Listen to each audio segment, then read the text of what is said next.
এটা মাত্ৰ নিমখৰ টুকুৰা আৰু গোটেই ঘৰখনত সুখ শান্তি সমৃদ্ধি প্ৰশান্তি অটোমেটিক্যালি আহিব। নমস্কাৰ, মই এষ্ট্ৰলজাৰ বনজিৎ শৰ্মা।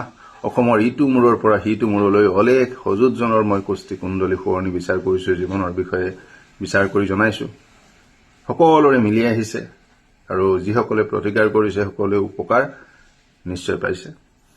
আজি মই আপোনালোকক এটা মাত্ৰ সাধাৰণ বস্তু ঘৰলৈ অনাৰ কথা কম। 20 টকা এটা খৰচ হ'ব মাত্ৰ। এই কামটো কৰি আপুনি চাওক, মাত্ৰ এটা মাহ অপেক্ষা কৰক।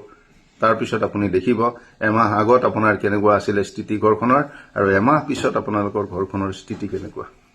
আপোনালোকে কি কৰিব, যিকোনো পূজা সামগ্ৰীৰ দোকানতো এইটো বস্তু কিনিবলৈ পাব, নতুবা আপুনি যিকোনো ডাঙৰ মছলাৰ দোকানতো পাব। কি কৰিব, সন্ধ্যা নিমখৰ টুকুৰা পাব, ডাঙৰ সাইজৰ টুকুৰা। সেইটো যিমান ডাঙৰ আনিব পাৰে আপোনালোকৰ কাৰণে ভাল। ধৰক ঠিক এনেকুৱা সন্ধ্যা নিমখৰ টুকুৰা পায়, এইটো এনেকুৱা বাউল এটাত ৰাখি দিব। মাত্ৰ এইটো, বাকী একো নালাগে।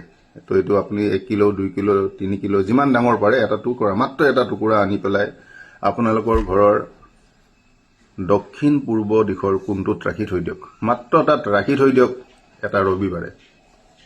এমাহ ৰাখি দিয়ক। তাৰপিছত এমাহ পিছত আপোনালোকে তাৰ শুভ ফল চাওক। ধন্যবাদ।